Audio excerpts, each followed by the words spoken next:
아멘. 마태복음을 계속해서 우리가 살펴보면서 마태복음에는 아주 조직적인 체계가 있고 흐름이 있다라는 것을 계속해서 제가 말씀드리고 있습니다.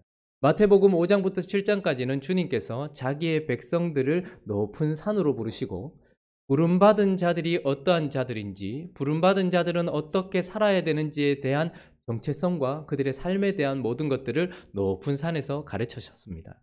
그리고 주님은 높은 곳에서 그들을 가르치시는 것에만 그치지 않고 그들을 데리고 내려오셔서 그들의 삶의 현장 속에서 부르신 주님이 어떠한 분인지를 계속해서 가르쳐 주고 계십니다.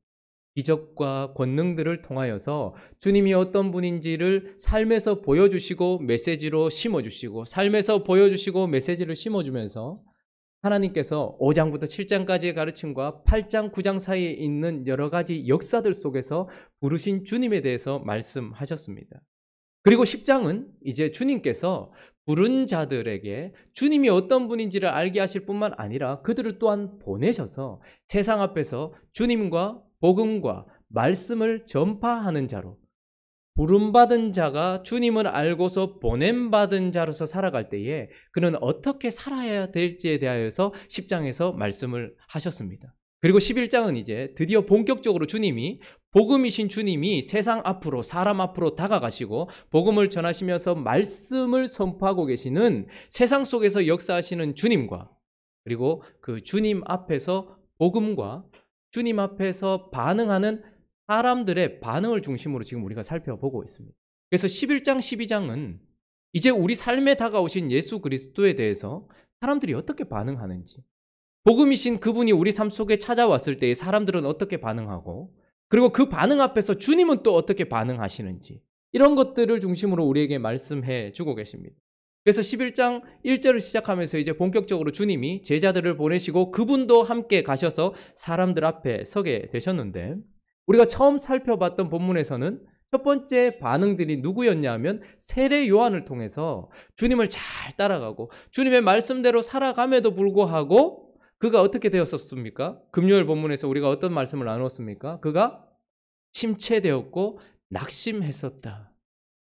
주님에 대해 안다고 생각했고 주님과 함께 걸어가고 있다고 생각했지만, 그러나 주님과 주님이 하시는 일에 대하여서 자신만의 잘못된 기대로 인하여서 그가 어떻게 되었습니까? 낙심되고 침체되었습니다. 그때 주님께서는 말씀으로 그의 시각을 돌리시면서 그를 다시 일으켜 세워주시는, 주님 앞에 서 있는 반응과 그리고 그를 일으키시는 주님에 대해서 나누었습니다. 오늘 본문에는 또 다른 반응들이 나타나고 있는데 한 두 가지 정도를 살펴볼 텐데요. 낙심한 자를 말씀으로 일으켜 세우신 주님, 그리고 이제 복음과 말씀 자체이신 예수 그리스도께서 선포하시고 하시는 일 가운데 서 있는 사람들의 반응 중에 오늘 살펴본 첫 번째 반응은 바로 배척이라는 것입니다. 배척. 자, 우리 16절, 17절 한번 읽어볼까요? 자, 읽습니다. 시작. 이 세대를 무엇으로 비유할까? 비유하건대 아이들이 장터에 앉아 제 동물을 불러 이르되 우리가 너희를 향하여 피리를 불어도 너희가 춤추지 않고 우리가 슬피 울어도 너희가 가슴을 치지.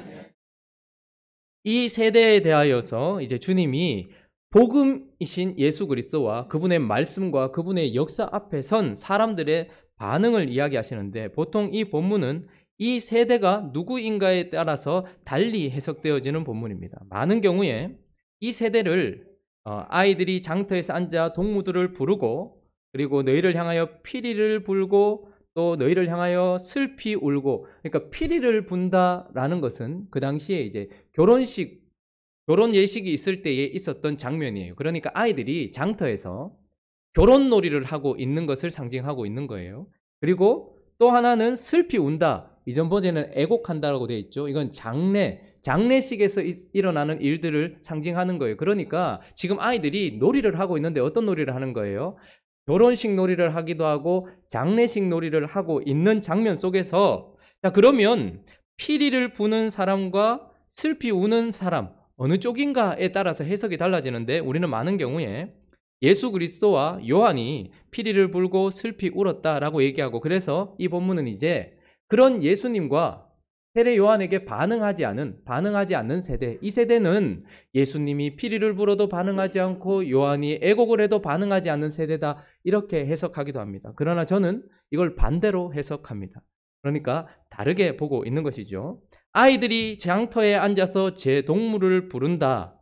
우리가 일반적으로 알고 있는 해석은, 우리가 그렇게 생각하는 해석은 예수님과 요한이 초청을 한다라고 하지만 저는 반대로 생각을 합니다.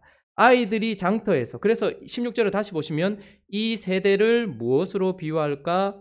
아이들이 장터에 앉아 제 동물을 불러서 우리가 너희를 향하여 피리를 불어도 라고 할 때에, 그래서 부르고 피리를 부는 세대가 바로 이 세대이고, 그런데 너희가 춤추지 않았다, 그리고 너희가 슬피 울지 않았다, 가슴을 치지 않았다, 반응하지 않는 것이 요한과 예수님이라고 저는 해석을 합니다. 왜냐하면 만약에 피리를 불고 슬피 우는 것이 예수님과 요한이라면 순서가 바뀌어야 되지 않을까요? 요한이 먼저 왔기 때문에 슬피 우는 장례식, 그런 어떤 장례놀이가 먼저 나와야 되지 않겠습니까? 요한이 먼저 나왔으니까. 그래서 요한이 슬피 울고 마치 수도 생활을 하며 아주 금욕적인 생활을 하고 회개를 외쳤을 때에 그것이 먼저 나오고, 그리고 난 이후에 예수님은 먹고 마시고 했던 부분이니까 만약에 피리를 불고 슬피 우는 것이 예수님과 요한을 상징한다고 한다면 순서가 바뀌어야 되는 게 맞아요. 그런데 보면 본문은 이렇게 얘기하고 있죠. 우리가 너희를 향해 피리를 불어도 너희가 춤추지 아니하였다. 장례놀이, 그러니까 요한을 상징하는 것이 먼저 나오지 않고 예수님을 상징하는 것이 먼저 나오는 거예요. 피리를 불어도 너희가 춤추지 않았다. 그러니까 피리를 부는 세대가 이 세대고, 그때에 보내진 세례 요한은 어떻게 합니까?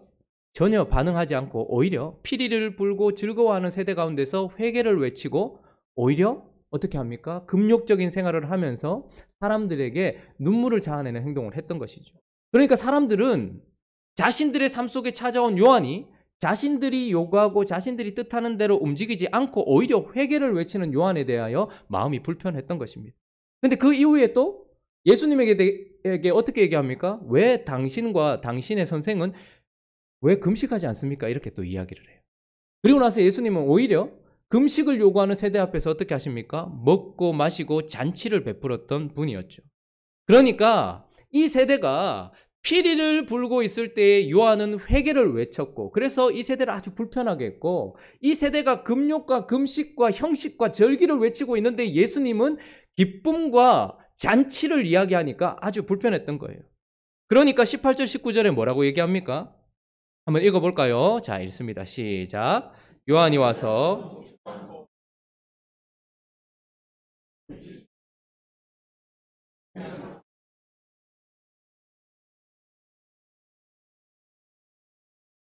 세리와 죄인의 친구로다 하니 지혜는 그 행한 일로 인하여 옳다함을. 자, 이 세대가 주님과 요한과 하나님을 향하여서 피리를 불었을 때에 오히려 세례 요한은 춤추지 않고 회개를 외쳤고, 그리고 이 세대가 금식과 절기와 형식을 외쳤을 때에 예수 그리스도는 가슴을 친 것이 아니라 오히려 잔치를 베풀었던 것 때문에 자신들의 뜻과 요구에 맞지 않는 요한과 예수님을 이제 어떻게 해요? 비난하면서 그들은 배척해버리는 것입니다. 그래서 18절에 보니까 요한이 회개를 외칠 때는 저게 귀신 들렸다라고 얘기하고, 예수님이 먹고 마시고 잔치를 할 때에는 죄인들과 세리들의 친구라고 얘기하면서 자신에게 맞지 않는 예수와 요한을 배척해버리는 것이 바로 이 세대의 모습이다라고 얘기합니다. 하나님만 우리를 향하여 무엇인가 요구하고 계시는 것이 아니고 사실 우리 또한 하나님을 향한 기대가 있습니다. 그래서 이 세대는 우리 인생 가운데 찾아오신 하나님에 대하여 무엇인가 요구를 하고 있어요.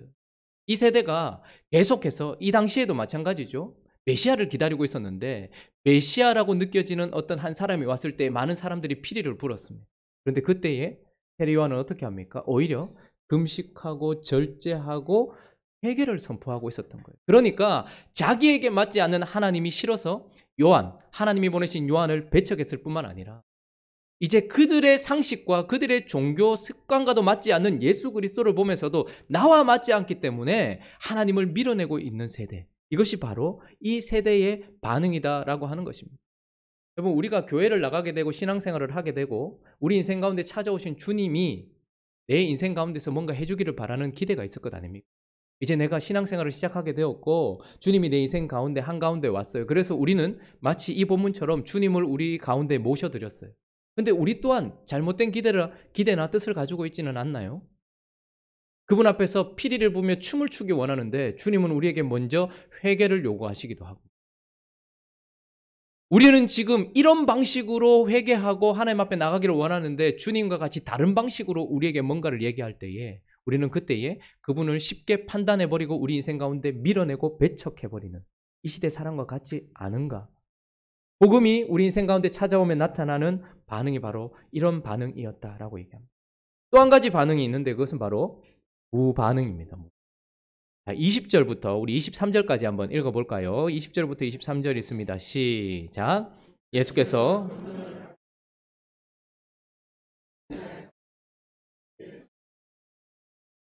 찐저 고라시나 바이스를 찐저 베세다야, 너희에게 행한 모든 권능을 두로와 시돈에서 행하였더라면 그들이 벌써 베옷을 입고 제에 앉아 회개하였으리라. 내가 너희에게 이르노니 심판날에 두로와 시돈이 너희보다 견디기 쉬우리라. 가버나움아, 네가 하늘에까지 높아지겠느냐? 음부에까지 낮아지리라. 네게 행한 모든 권능을 소돔에서 행하였더라면 그 성이 오늘까지 있었으리라. 자, 예수께서 찾아오셔서 가장 많은 권능을 행하신 고을들이 소개되고 있습니다. 고라신이라는 고을과 벳세다라는 고을과 가버나움이라는 고을들이 계속해서 우리에게 보여지고 있죠. 주님은 여기를 중심으로, 특별히 가버나움을 중심으로 계속해서 사역을 하셨습니다. 그러니까 이 도시들은 가장 어두웠지만 가장 밝은 빛을 보았던 도시들이에요. 예수 그리스도께서 그 땅에 계셨을 뿐만 아니라 예수 그리스도께서 적극적으로 빛을 드러내신 곳이었습니다. 뿐만 아니라 그분께서 하신 일이 예수께서 권능을 이라고 얘기합니다. 권능이라는 단어를 써요. 그게 단순한 기적을 일으키거나 치료 사역을 했던 것이 아니고, 권능이라는 것은 하나님이 하나님이라는 것을 드러내는 사역들이었단 말입니다. 보지 못하던 자들이 보게 되었고 말하지 못하던 자들이 말하게 됨으로 말미암아서 용한 의사가 아니라 하나님이 이곳에 계신다라는 것을 보여줬던 권능의 역사의 순간들이었고 장소였던 것이죠. 그런데 그 가운데서 그들이 반응하지 않았다 이렇게 얘기합니다. 반응하지 않았다라는 것은 그들이 주님께 모여들지 않았다라는 것을 이야기하는 것이 아닙니다. 많은 무리들이 주님께 몰려들었었죠. 가버나움과 고라신과 베세다는 주님 때문에 많은 사람들이 찾아왔었어요. 뿐만 아니라 많은 사람들이 주님께 환호하지 않았다 이것도 아닙니다. 많은 사람들이 병을 고칠 때마다 놀랐고 기뻐했고 환호했었어요. 그런데 왜 주님은 반응하지 않았다고 얘기할까요? 그것은 무엇이냐 하면 그들이 회개하지 않았다 이 말이에요. 20절 다시 한번 보십시오. 예수께서 권능을 가장 많이 행하신 고을들이 뭐 하지 않았다고요? 회개하지 않았다. 여러분, 고라신에서 베세다에서 가버나움에서 놀라는 일이 참 많았습니다. 많은 사람들이 몰려들었어요. 그 근처 광야에서 오병이어의 기적이 일어났을 때 사람들은 그를 왕으로 삼으려고 했었어요. 그러나 주님은 무반응했다 이렇게 얘기합니다. 왜요? 그들은 결코 무릎을 꿇고 주님 앞에 엎드리거나 그들은 결코 자신의 삶 속에서 내려와서 주님 앞에 서지 않았기 때문이었어요. 주님이 말씀하시는 반응이란 환호하거나 모여들거나 따라가는 것을 이야기하는 것이 아니라 회개하는 것인데, 주님이 권능을 행하셔서 하나님이 이곳에 계시며 지금 이제 너희들이 그렇게 기다리던 메시아가 너희 삶 속에 왔고 그 메시아가 지금 통치하시는 하늘나라가 시작되었다라고 말함에도 불구하고 거기에서 내려와서 무릎을 꿇고 복음이신 예수 그리스도 앞에 엎드리지 않은 그들을 향하여서 지금 책망하고 있는 것입니다. 그래서 결론적으로는 복음의 혜택은 좋은데 복음 앞에 엎드리기는 싫은 것이죠. 복음의 결과는 좋은데 복음이신 그분을 따라가기는 싫은 것입니다. 그래서 무릎 꿇지 않은 그들을 향하여서 반응하지 않았다라고 주님은 말씀하고 계시는 것입니다. 예수 그리스도와 그리고 그분의 역사가 우리의 삶 속에서 일어날 때에 저와 여러분과 그리고 세상 앞에 예수 그리스도가 역사하시고 그분이 일하기 시작하실 때 나타나는 반응들이 이런 반응들이다라는 것입니다. 자기에게 맞지 않는 하나님을 배척해버리거나 아니면 그분 앞에 무릎을 꿇어서 자기 자신의 자리에서 내려와서 그분을 높이는 일을 하지 않더라라는 것입니다. 그런 가운데서 이런 세상 한복판에서 주님은 어떤 반응을 보이시는가가 이제 25절과 26절에 나타나고 있는데, 여러분 한번 보십시오. 드디어 사람들이 기다리던 메시아가 본격적으로 사역을 시작하시면서 사람들의 삶에 침투하셨습니다. 그런데 그 예수를 배척해버리고 그 예수를 회개하지 않으므로 그저 자신들의 문제 해결 소원 성취 그냥 천상의 산타크로스 정도로 생각하는 자들 앞에서 주님의 반응은 25절 26절 한번 읽어볼까요? 한번 읽어보겠습니다. 시작.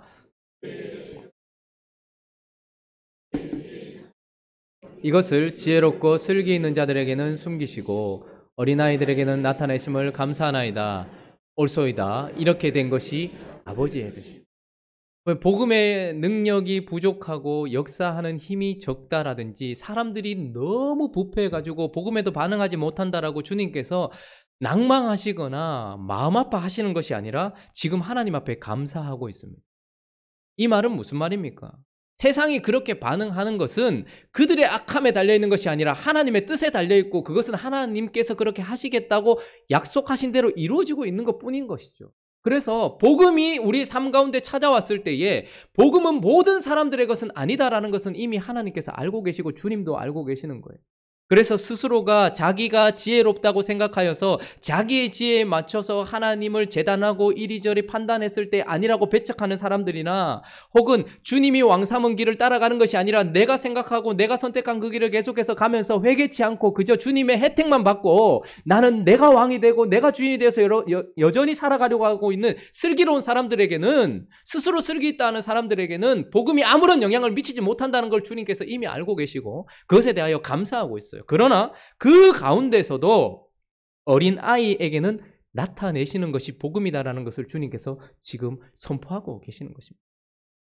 이 세상 가운데 많은 사람들은 배척을 하고 이 세상 가운데 많은 사람들은 회개치 않으므로 주님께 반응하지 않지만 그러나 그 가운데 누군가는 어린아이처럼 주님께 반응하는 사람들이 있다라는 것을 알게 되는 것이죠. 그래서 벳세다 같은 곳, 지금 책망을 받고 있는 벳세다에서 누가 나왔습니까? 베드로, 안드레, 빌립 같은 사람들이 이 책망받고 있는 도시에서 그래도 어린아이와 같이 주님께 반응하여 나왔지 않습니까?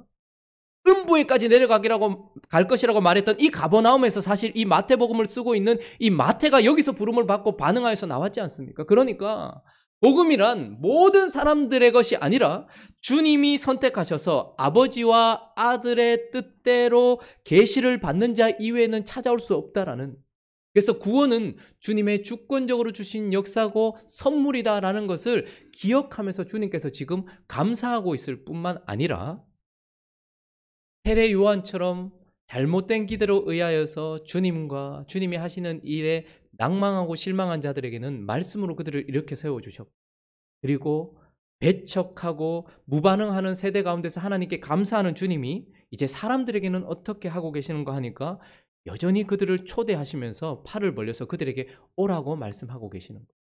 수많은 사람들 중에서 배척하고 또 회개하지 않은 사람들이 세상 속에 가득하지만 그러나 그 가운데 아버지와 아들의 뜻대로 기뻐하시고 이미 구원받기로 작정된 누군가는 주님의 초청에 응답하여서 나올 것이기 때문에 주님은 여전히 세상 가운데서 그 악한 세대 가운데서 뭐하고 계시는 거예요? 여전히 사람들을 부르고 있는 것입니다. 저와 여러분들을 계속해서 부르고 있는 것입니다. 그래서 주님이 이 세상 사람들을 뭐라고 정의 내리는가 하니까 28절 한번 읽어볼까요? 28절 한번 읽어보겠습니다. 시작. 다 내게로 오라, 내가 너희. 자, 주님은 그래서 배척하고 그리고 반응하지 않고 회개하지 않는 자신의 무릎을 꿇어 주인이시고 왕이신 하나님 앞에 엎드리며 자기의 삶을 드리지 않는 사람들을 향하여서 미워하시거나 욕을 하시는 것이 아니라 그들을 향하여 뭐라고 얘기하고 계십니까? 뭐한 자? 수고하고 무거운 짐진 자. 주님의 눈에는 배척하고 무반응하는 사람들, 그리고 여기 앉아있는 저와 여러분들이 수고하고 무거운 짐진 자로 보이는 거예요. 왜 그렇습니까? 세상의 피리의 장단을 맞추다가, 세상의 풍조의 장단을 맞추다가 수고하고 무거운 짐진 자들 아닙니까? 여러분, 세상은 우리에게 참 많은 것을 요구합니다.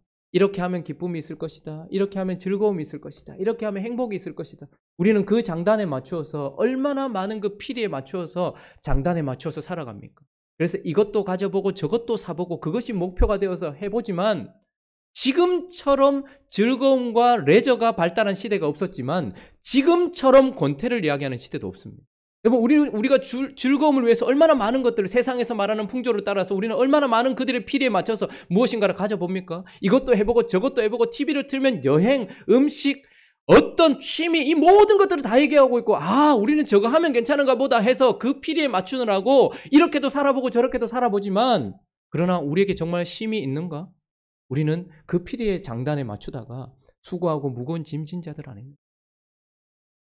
지금처럼 사회가 안정되었던 때도 없습니다. 여러분, 우리나라가 전쟁이 몇 번이나 있었는지 아시죠? 근데 전쟁 없는 그 짧은 순간에 지금 우리가 있어요. 그리고 먹고 살기 힘들었던 나라였던 이 나라 가운데서 지금처럼 발전했던 시대가 없습니다. 사실 우리는 아주 축복의 시대를 살고 있습니다. 아주 안정된 시기를 살고 있어요. 그런데도 불구하고 여러분, 사회보장제도가, 여러분들이 생각할 때, 우리가 생각할 때는 아직까지 멀었다고 생각할지 모르겠지만, 그래도 우리나라가 그래도 살만하지 않습니까? 죄송합니다. 다른 나라에 사는가 봐요, 우리가. 셋째 낳았다고 돈 주는 나라, 괜찮은 나라 아닙니까? 내가 낳았는데 왜 나라에서 그렇게 돈을 줍니까? 감사하죠. 이 정도면 그래도 많이 안정적으로, 그래서 우리의 노후도 보장해주겠다고 국민연금도 생기고 얼마나 많은 제도들이 생깁니까? 이런 안정이 많이 보장되어서 세상의 필요에 맞춰서 우리는 그렇게 살아가지만 지금처럼 불안해하는 시대도 없습니다. 희한하죠. 우리는 세상의 풍조에 맞춰서 그 필요에 맞추느라고 이렇게도 해보고 저렇게도 해보지만, 그러나 우리는 여전히 수고하고 무거운 짐진 자예요. 애곡하는 것 같은 그 장단에 맞추느라고 또한 우리는 수고하고 무거운 짐진 자입니다. 금식하면 거룩해질 것이다. 바리새인들이 말하는 대로 살아가면 거룩해질 것이다. 그 종교의 장단에 맞추느라고 얼마나 많은 수고를 하고 짐을 졌습니까? 바리새인들이 가르쳐 주는 대로, 장로의 유전대로 살아가면, 교회에 나와서 이렇게 하고 저렇게 하면 네 삶이 편해질 것이라고 이야기하는 그 종교의 장단에 맞추느라 수고하고 무거운 짐을 졌죠. 안식일은 이렇게 지켜야 되고, 예배는 이렇게 해야 되고, 너는 이걸 해야 되고, 저걸 하면 안 되고, 절기는 이렇게 지켜야 되고, 형식은 이런 것이 있어야 되고, 이렇게 저렇게 수많은 이야기들을 하고 있지만, 그 장단에 맞춰서 내게 쉼이 올까, 평안이 올까, 기쁨이 올까 싶어서 그 장단에 맞춰봤지만, 우리는 여전히 수고하고 무거운 짐진 자예요. 상처만 받고 아픔만 있고, 그렇게 수고하고 무거운 짐진 자 뿐만 아니라 20절부터 얘기하는 것처럼 고라신과 베세다와 가버나움처럼 주님이 인생 가운데 찾아오셔서 좋고 그 혜택도 있어서 좋은데 끝까지 자기의 무릎을 꿇어 주인이신 그분의 페이스대로, 그분의 뜻대로 살아가지 않고 회개치 않아 무릎 꿇지 않고 내려오지 않은 인생, 주님 위에 있으며 나 스스로 결정하는 이 삶을 살다가 우리는 얼마나 수고하고 무거운 짐을 지고 있는 것입니다. 세상의 풍조에 맞춰서 살아가도 수고하고 무거운 짐 져서 피곤해요. 주님 없는 종교의 풍조에 맞춰도 우리는 수고하고 무거운 짐을 지고 피곤해요. 그런데 내 인생 가운데 찾아오신 주님을 주인으로 삼지 않고 내가 여전히 주인 되어 살면 그것만큼 피곤한 삶이 없는 거예요. 얼마나 수고하고 무거운 짐을 지고 있습니까? 그럼에도 불구하고 우리는 여전히 내려오지 않고 무릎 꿇지 않아요. 그래서 이런 인생을 야곱이 잘 보여주고 있지 않습니까? 야곱은 처음부터 복중에 있을 때부터 물론 둘째였지만 그는 장자의 특권이 있었던 사람이었지 않습니까? 그렇죠? 에서와 야곱 쌍둥이였습니다. 그런데 하나님은 누구를 사랑하시고 누구를 미워하셨어요?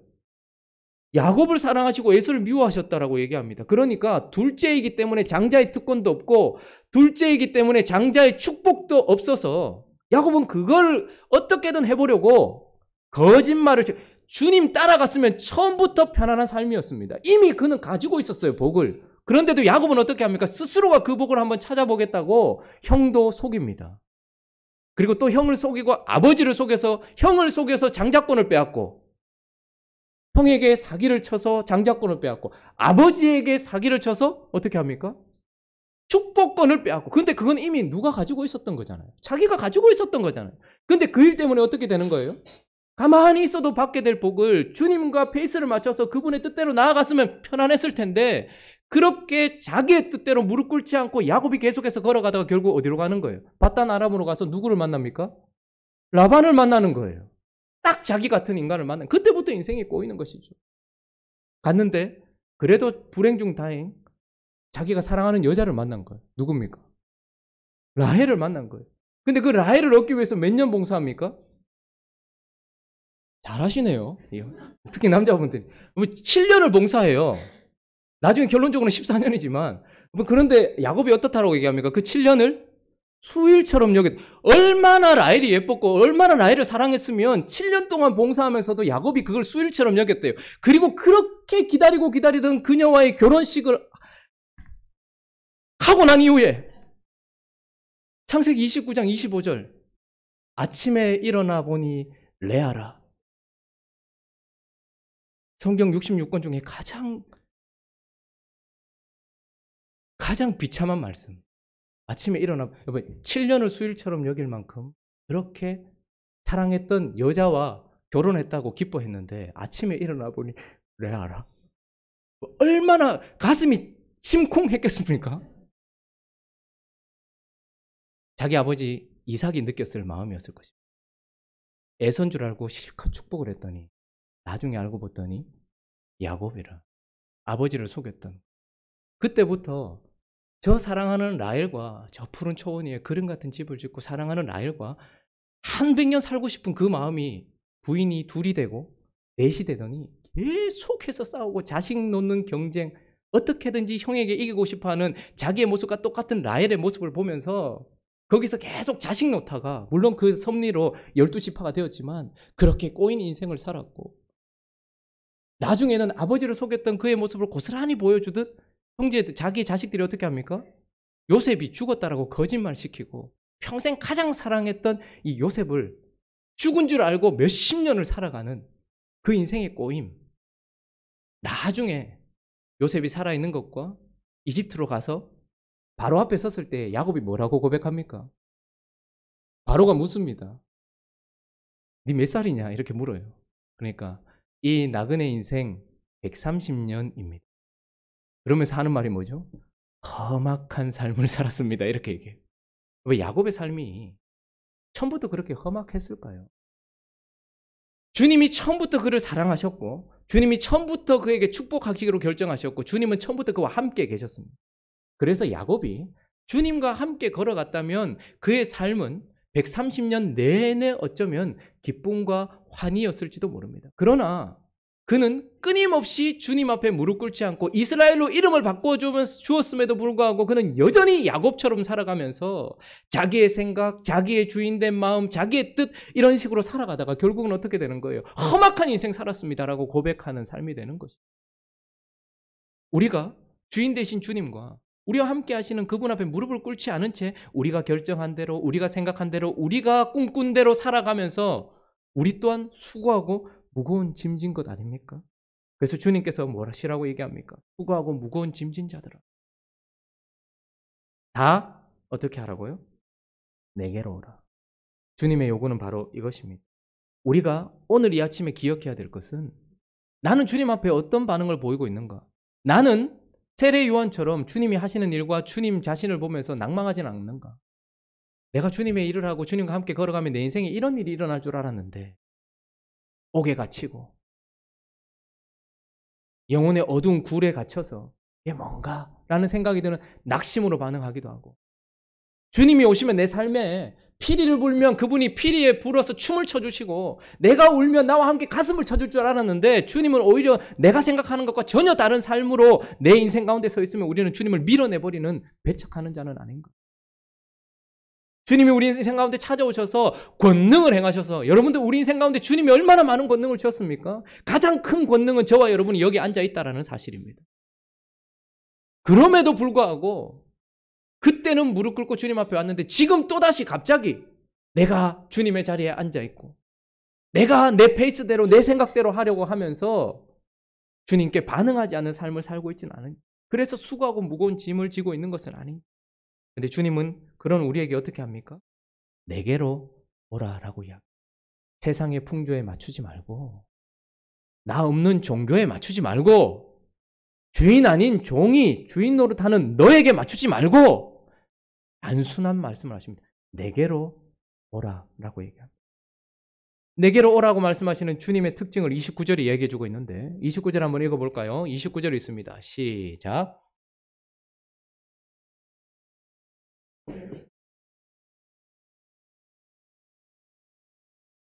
내게로 오라고 하는 주님이 도대체 어떠면 우리가 갈까요? 근데 가장 적합한 말을 우리에게 해주십니다.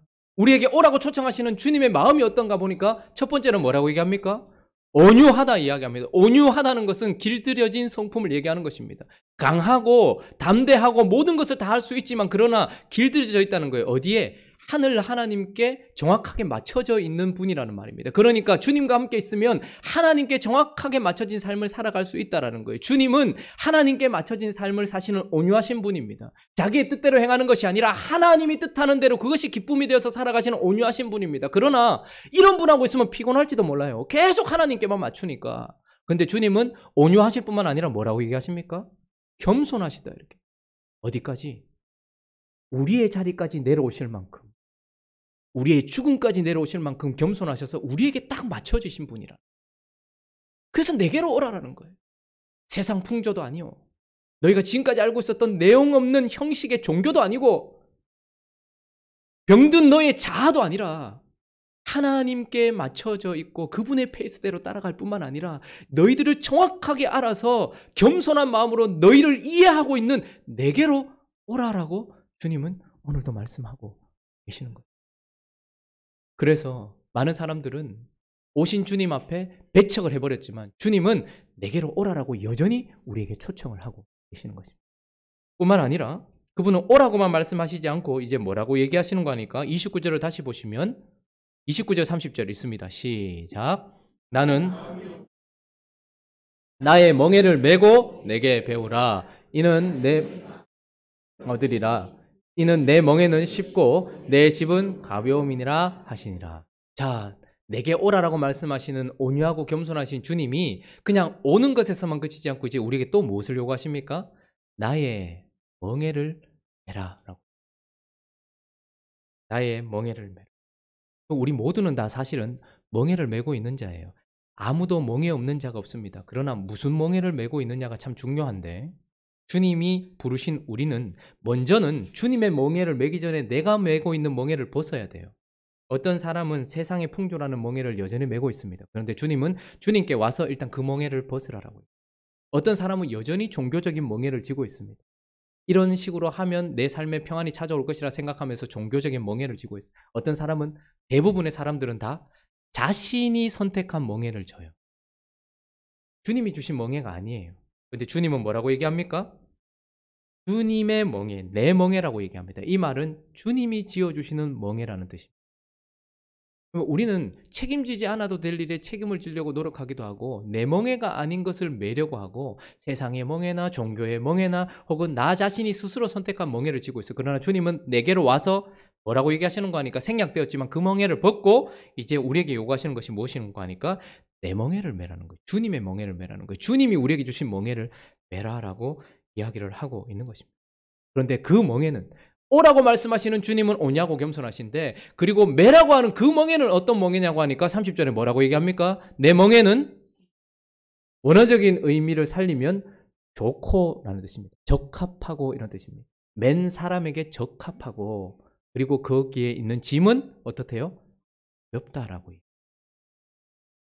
참으로 아이러니한 것은 주님과 우리를 묶어주는 것은 어떤 아름다운 목걸이라든지 아름다운 띠가 아니라 희한하게도 멍에입니다. 목수였던 예수 그리스도께서 얼마나 많은 멍에를 만드셨겠습니까? 그 사람에게, 그 동물에게 맞는 멍에. 그분이 우리 인생 가운데도 멍에로 우리와 그분을 엮으십니다. 그러니까 진정한 쉼과 진정한 누림은 얻는 데서 오는 것이 아닙니다. 얻고서 주님이 내게 주신 멍에를 쓸 때에 오는 것입니다. 그 멍에는 내게 가장 적합한 것입니다. 그리고 그 멍에의 짐은 가볍다라고 이야기를 하고 있는 거예요. 저는 어떤 멍에가 있는 것 같습니까? 저는 태아의 아버지라는 멍에를 주님께서 지어주셨습니다. 저는 한 여자의 남편이라는 멍에를 지어주셨습니다. 저는 행복한 우리 교회 목사라는 멍에를 지어주셨습니다. 저는 장인어른과 장모님의 사위라는 멍에를 지어주셨습니다. 저는 저의 아버지와 어머니의 아들이라는 멍에를 지어주셨습니다. 저는 저희 집에 가장이 아니죠, 장남이라는 멍에를 지어주셨습니다. 그리고 그 멍에를 메고서 이제 어떻게 합니까? 그 멍에의 주인이시고 그 멍에를 주신 주님과 함께 걸어가는 거예요. 말씀이시며 말씀이 육신 되신 그분과 함께 그분이 메어주신 멍에를 메고서 배우라라고. 우리는 늘 쉼을 다 벗고 아무것도 하지 않는 것이라고 생각을 합니다. 그러나 주님은 내가 너에게 지어준 적합한 그 멍에를, 우리가 가지고 있는 직업과 우리가 가지고 있는 직분과 우리가 가지고 있는 가정과 우리가 가지고 있는 모든 관계 속에 있는 그것들을 내가 메고서, 그리고 뭐죠? 말씀이신 그분의 뜻을 따라서 한 걸음 한 걸음 걸어 나가면 거기에서 쉼을 얻는다라고 이야기를 하고, 우리에게 주어진 주님이 주신 멍에, 먼저 우리는 우리 위에 얹혀져 있는 이 무거운 멍에가 무슨 멍에인지를 또한 살펴봐야 되겠죠.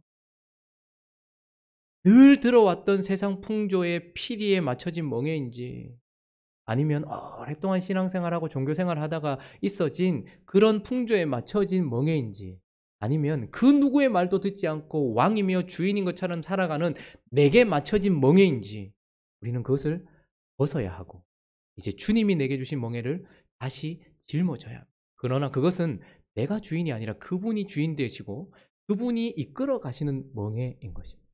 그렇게 한 걸음 한 걸음 걸어가라고 말씀하고 계시는 것입니다. 말씀의 결론을 맺겠습니다. 꼭 우리가 예수를 처음 만났을 때에만 이런 반응을 보이는 것이 아니라 여전히 우리는 복음이신 예수 그리스도와 함께 걸어가면서 여러 가지 반응을 보입니다.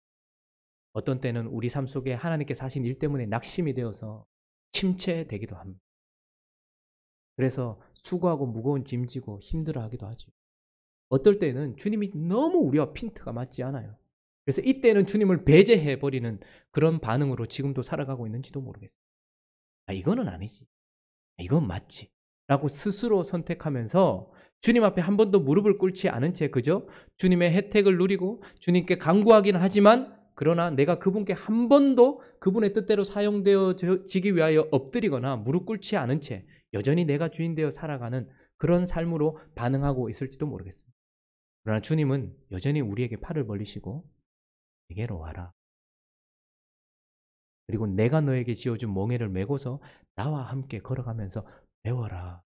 그러면 나중에 천국 간다, 고생하다 천국 간다 이게 아니라 쉼을 지금부터 누리게 것이다 라고 말씀하고 계시는 이 주님의 음성을 듣고서 내 멍에를 벗고서, 세상이 지어준 멍에를 벗고서, 종교가 지어준 멍에를 벗고서 주님이 내게 주신 멍에를 짊어지고서 이 멍에의 주인 되시고 이 멍에를 지고 함께 걸어가고 계시는 주님, 그 말씀, 그분의 뜻, 하나님의 말씀대로 한 걸음 한 걸음 걸어 나가면서 걷는 자체가, 삶 자체가 생즉 고가 아니라, 생명 자체가 고난이 아니라 삶 자체가, 걸어가는 자체가 우리에게 쉼이 되는 그런 행복한 우리 교회 되시기를 예수 그리스도의 이름으로 축원합니다. 우리 같이 한번 찬양하고 말씀 붙들고 한번 기도했으면 좋겠네요. 함께 찬양하겠습니다.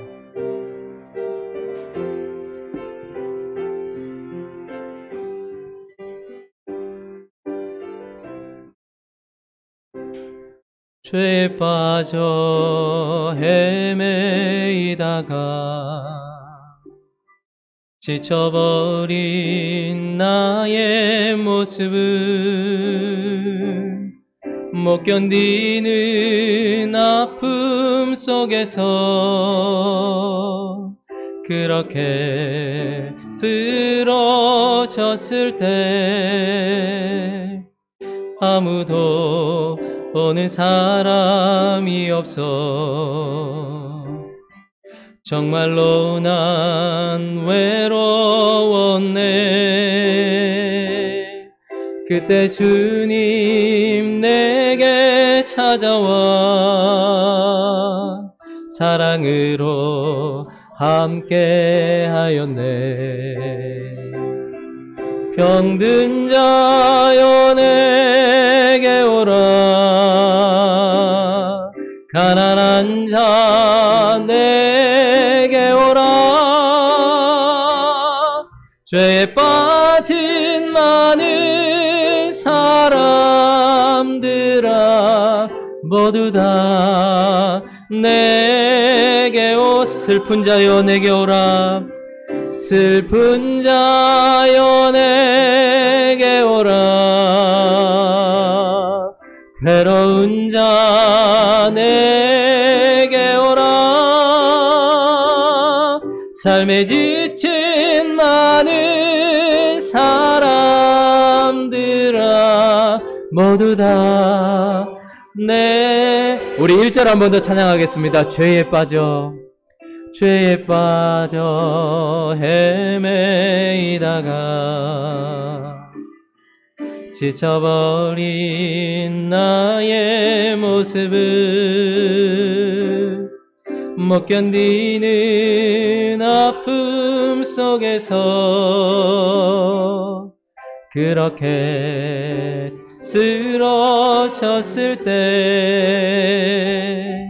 아무도 오는 사람이 없어. 정말로 나 외로웠네. 그때 주님 내게 찾아와 사랑으로 함께 하였네. 병든 자여 내게 오라. 가난한 자 내게 오라. 죄에 빠진 많은 사람들아 모두 다 내게 오라. 슬픈 자여 내게 오라.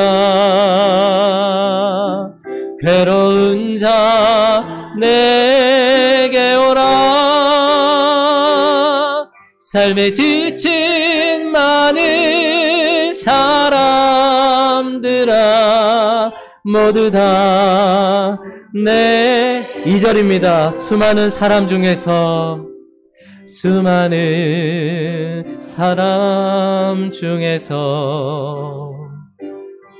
주님이 날 부르실 때에 설레이는 나의 마음을 그렇게 기쁠 수 없네. 이제 나도 주님 위하여 내 모든 것 다 드리리. 내가 가진 모든 것들을 아낌없이 주께 드리리. 병든 자여 내게 오라. 가난한 자 내게 오라. 죄에 빠진 많은 사람들아 모두 다 내게 오라. 슬픈 자여 내게 오라. 괴로운 자 내게 오라. 삶에 지친 많은 사람들아 모두 다 내게 오라. 우리 시간 함께 기도하며 나아갈 때에 주님은 우리를 향하여서 화를 내시거나 우리를 버리시거나 책망하시는 것이 아니라 수고하고 무거운 짐진 자들아 다 내게로 와라. 나는 하나님께 맞춰져 있을 뿐만 아니라 너에게 맞춰져 있는 온유하고 겸손한 자니라. 내게로 와서 이제 네가 가지고 있는 몽의 모든 것을 벗어버리고 내 멍에를 메고 너와 내가 하나가 되어서 내게 배우라 라고 말씀하십니다. 주님께 와도 우리가 구원받아도 여전히 우리는 이와 똑같은 삶의 방식으로 살아야 됩니다. 주님의 멍에를 메고서 낙심될 때에도 주의 말씀 앞에 서고, 주님이 내게 맞지 않는 것 같을 때에도 주님을 배척하는 것이 아니라 내게로 계속해서 와야 됩니다. 주님 앞에 서야 됩니다. 뿐만 아니라 왔다면 멍에를 메고서 배워야 합니다. 주님의 멍에가 무겁고 힘들어서 사실 앞에 있는 제가 여러분 주님의 멍에를 메십시오라고 말하기가 참 어렵습니다. 제가 보기에는 그 멍에가 참 무거워 보이기 때문입니다. 그러나 우리 주님은 말씀하십니다. 그 멍에는 좋은 멍에다. 네게 딱 맞는 멍에다. 그리고 내가 함께 지는 멍에다. 그러므로 배우자 라고 말씀은 하시는 그 주님 앞에, 주님 그 멍에 메고 걸어갈 때 내게 힘을 주십시오. 너무 무거울 때는 주님이 다 지어 주십시오. 주님 붙들어 주십시오. 힘을 주십시오. 병든 자, 가난한 자, 슬픈 자, 괴로운 자, 죄에 빠진 자, 지친 자, 우리는 영육간에 이런 자입니다. 그러나 주님 앞에 가서 다시 한번 일어나는 우리가 되게 해달라고 우리 자신을 위해서, 그리고 생각나는 분들을 위해서 우리 함께 기도하며 나가도록 하겠습니다. 기도하겠습니다. 거룩하신 하나님 아버지 감사합니다. 죄에 빠져서 헤맬 때도 우리는 수고하고 무거운 짐을 지었지만, 그러나 여전히 주님이 우리 인생 가운데 찾아오셨음에도 불구하고 주님을 따라가지 않을 때에도 우리 인생 가운데는 어려움과 아픔이 찾아오기도 합니다. 하나님, 세례 요한처럼 내가 주님 뜻대로 살아보겠습니다. 주님 예배하는 삶을 살겠습니다. 큰 소리치고 달려가다가도 주님이 내게 하신 일과 주님이 하고 계시는 일이 도무지 이해되지 않을 때는 낭망하고 쓰러질 때도 있습니다. 뿐만 아니라 나는 지금 피리를 부고 싶은데 주님은 내게 회개를 요구하시고, 나는 지금 가슴을 쳐야 되는데 주님은 잔치를 베푸시는 것 같은 그때에 우리는 주님을 배척하기도 합니다. 뿐만 아니라 주님의 권능은 좋지만 주님 앞에 무릎 꿇는 것은 너무 어렵습니다. 나는 내가 생각하는 것을 하기 원하고 내 삶의 주인이 되기를 원하고 나는 내가 뜻하는 대로 가기를 원하지 무릎 꿇고 싶지 않고 내려오고 싶지 않습니다 라는 이 마음이 우리를 힘들게 만듭니다. 그래서 우리는 수고하고 무거운 짐을 졌습니다. 하나님 아버지, 세상이 말하는 대로 살아봤지만 나는 너무 많이 힘이 듭니다. 하나님 아버지, 이렇게 하면 행복할 거다, 저렇게 하면 괜찮을 거다 이야기하는 그 이야기를 이렇게도 들어보고 저렇게도 들어봤지만 여전히 내 삶은 쉼이 없습니다. 하나님 아버지, 교회에서 이렇게 하면 된다, 목사가 저렇게 하면 된다, 성경이 이렇게 말하고 있다라고 이야기하는 것을 듣고서 나는 그렇게 맞춰보고 열심을 내어봤지만 여전히 내 삶은 막힌 것 같고 아픕니다. 하나님 아버지, 그래서 이제 내가 정신을 똑바로 차리고 살아야 되겠다 싶어서 내가 원하는 대로, 내가 생각하는 대로 야곱처럼 살다가 나는 내 인생 험악합니다라고 고백할 수밖에 없는 우리인지 모르겠습니다. 그러나 주님, 이 시간에 주님 다시 한번 우리를 초청해 주셔서 감사합니다. 지금도 수고하고 무거운 짐자들 있습니다. 마음이 어려운 자들이 있습니다. 하나님 아버지요, 몸의 고통으로 힘들어하는 자들이 있습니다. 하나님 아버지, 육신의 질고를 지고 있는 자들이 있습니다. 자녀의 문제를 가지고 있는 자들이 있습니다. 내 마음의 문제를 가지고 있는 자들이 있습니다. 경제적인 문제를 가지고 있는 자들이 있습니다. 이 모든 멍해가 오히려 주님과 나를 연결해 준다는 이 아이러니 속에서 주님 앞에 나아갈 수 있도록 주님 인도하여 주시옵시고, 하나님 아버지, 그러나 주님, 우리 눈에 보이기에는 이 멍해 너무너무 무거워 보이고 너무너무 아닌 것 같지만 주님은 이 멍해는 좋고 이 멍해는 짐은 가볍다라고 이야기합니다. 하나님 아버지, 이 멍해를 지고 걸어갈 수 있는 힘을 허락하여 주시옵시고, 주님, 병든 자여 내게 오라고 말씀하신 하나님, 우리는 영육간의 병들어 있습니다. 아버지, 우리는 영육간에 마음 아파하고 있습니다. 주님 앞에 나아가게 하여 주시옵소서. 내게로 오라고 말씀하시며 오늘도 우리 눈앞에서 손을 펼쳐 주시옵소서. 그래서 힘들고 병들고 괴롭고 아픈 자들 만져주시고 만나주시고 은혜 베풀어 주시기를 간절히 바라고 기도하오니 역사하여 주시옵소서. 하나님 아버지께서 도와주셔서 내려놓고 나가는 자에게 주님의 은혜로 충만하게 채워주시기를 원하오니 아버지여 함께하여 주시옵소서. 하나님 아버지, 우리가 서로를 위해서 또한 짐을 져주기를 원합니다. 힘들고 어려운 자들이 있습니다. 주여 만져주시고 주여 함께하시고 슬프고 고통스럽고 아픈 자들을 하나님께서 아버지 인도하여 주셔서 삶에 지친 많은 자들이 주님으로 말미암아 힘을 얻을 수 있도록 주께서 역사하여 주시옵소서. 도와주시옵소서. 우리 시간에 연하에 한 가지 더 기도하도록 하겠습니다. 지금 내가 지고 있는 멍에를 한번 확인할 수 있도록 성령께서 비춰주시면 좋겠습니다. 내가 가지고 있는 목표, 내가 짊어지고 있는 이 멍에가 뭔지, 혹시 세상의 피리에 맞춰진 풍조인지, 아니면 지금까지 생각해왔던 형식과 종교에 매여 있는 것들인지, 아니면 나 자신인지, 그리고 혹시 주님의 멍에를 벗으려고 애쓰고 있는 것은 아닌지, 내가 해야 될 일이고 내가 감당해야 될 멍에인데 그걸 벗으려고 발버둥 치면서 내 삶이 지금 고통스럽지 않은지, 주님, 벗어야 될 멍에는 벗게 하시고 짊어져야 될 멍에는 짊어지게 하시고 그 멍에를 메고서 배울 수 있도록 은혜를 베풀어 달라고 힘들고 어려운 가운데 눈물만 흐르는 것이 아니라 힘들고 어려운 우리를 붙들어 주신 주님을 향해 감사의 눈물도 흘려질 수 있는 인생이 되어줄 수 있겠다고 우리 한 번 더 우리 자신을 위하여서, 우리 가족을 위하여서, 또 지금 떠오르는 그 사람을 위하여서 함께 한 번 더 기도하며 나가도록 하겠습니다. 기도하겠습니다. 거룩하신 하나님 아버지, 우리는 가끔씩 어떤 삶의 무게가 느껴져서 지칠 때가 있습니다. 그러나 그것은 내가 잘못된 멍에를 졌다라는 증거일 것입니다. 너무 힘들고 어려울 때에 그것이 주님의 멍에가 아닌 것을 짊어졌을 때 나타나는 현상이기도 할 때가 있습니다. 사랑하는 아버지, 도와주시옵소서. 세상의 피리의 장단을 맞추다가 고통스러운 삶이 되었고, 종교의 장단에 맞추다가 피폐한 내 마음이 되었고, 나 자신의 장단에 맞추다가 수고하고 무거운 짐진 것 있다면 주님, 이 멍에를 벗을 수 있도록 주님 인도하여 주시옵소서. 온유하시고 겸손하신 주님 앞에 나아가서 주님이 메어주시는 멍에를 매게 하여 주시옵소서. 하나님, 이 멍에가 가장 좋고 또 가벼운 멍에입니다.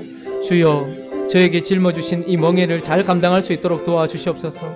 하양으로 하나님께서 보내셨고 행복한 우리 교회를 주님께서 인도하여 주셨으며 설교자로 주님께서 세워주셨고 새아이의 아버지로, 한 여인의 남편으로, 또 아버지 교회의 아버지 목사로서, 또 성도들을 목양하는 목양자로서 하나님 아버지 이런저런 멍에들을 메어 주셨는데 내가 지고 싶은 멍에만이 아니라 그 멍에를 메고서 주님의 말씀을 따라서 한 걸음 한 걸음 배우면서 쉼을 배워가는 우리가 되어줄 수 있도록 주께서 인도하여 주시기를 간절히 바라오고 기도합니다. 사랑하는 하나님 아버지, 우리 성도들 힘들고 어려운 자들이 있습니다. 마음에 그 슬픔과 아픔과 고통 가운데 빠져있는 자들이 있습니다. 주여, 찾아가 주셔서 주님, 오늘 이 말씀을 다시 우리에게 들려주십시오. 수고하고 무거운 짐을 진 너여, 다 내게로 오라. 내가 너를 쉬게 하겠다 말씀하시며 우리가 이제는 주님께로 가며 배척했던 모습에서 주님께로 나아가고, 멍에를 매지 않는, 회개하지 않는 모습에서 회개하는 모습으로 멍에를 지고 주님 앞에 나아갈 수 있도록 주께서 인도하여 주시기를 간절히 바라고 기도하오니 역사하여 주셔서 행복한 우리 교회는 쉼을 누리는 교회, 행복한 우리 교회는 하나님을 기뻐하는 교회 되어질 수 있도록 주께서 축복하여 주시옵소서. 오늘도 주님 함께하여 주시기를 원합니다. 도와주시옵소서. 주님은 산 위에서만 사람들을 가르치시거나 어떤 특정한 사람들 앞에서만 기적을 행하시는 분이 아니라 우리 모든 자들 앞에 찾아오셔서 수고하고 무거운 짐진 자들아 다 내게로 오라고 말씀하시는 사랑의 주님이십니다. 우리가 처음 주님을 만날 때에도 이 음성 듣고 나왔지만 지금도 우리는 여전히 주님 앞에 나와서 주님을 배척하지 아니하고 내가 원하는 멍에가 아니라 무릎을 꿇고서 주님의 멍에를 지고 살아가는 삶의 방식으로 나아가야 됩니다. 하나님, 수고하고 무거운 짐, 이 모든 것들을 주께서 내려놓게 하시고 주님과 함께 멍에를 메고서 쉼을 배우는 우리가 되어줄 수 있도록 도와주시옵소서. 세상 사람들은 아픔을 배우고 고통을 배우고 죽음을 배워가다가 고통 속에서 그 인생을 마치지만 이제 우리는 생명을 배우고 주님을 배우고 기쁨을 배우고 쉼을 배우면서 주님 앞에서는 행복한 우리 교회 될 수 있도록 주께서 역사하여 주시옵소서.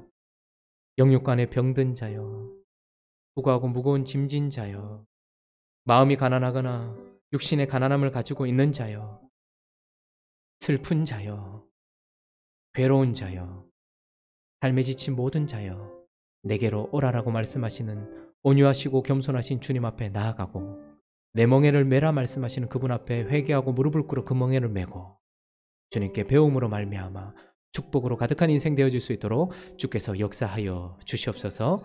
그렇게 우리를 인도하실 주님을 찬양하며 우리 주 예수 그리스도의 이름으로 기도드립니다. 아멘.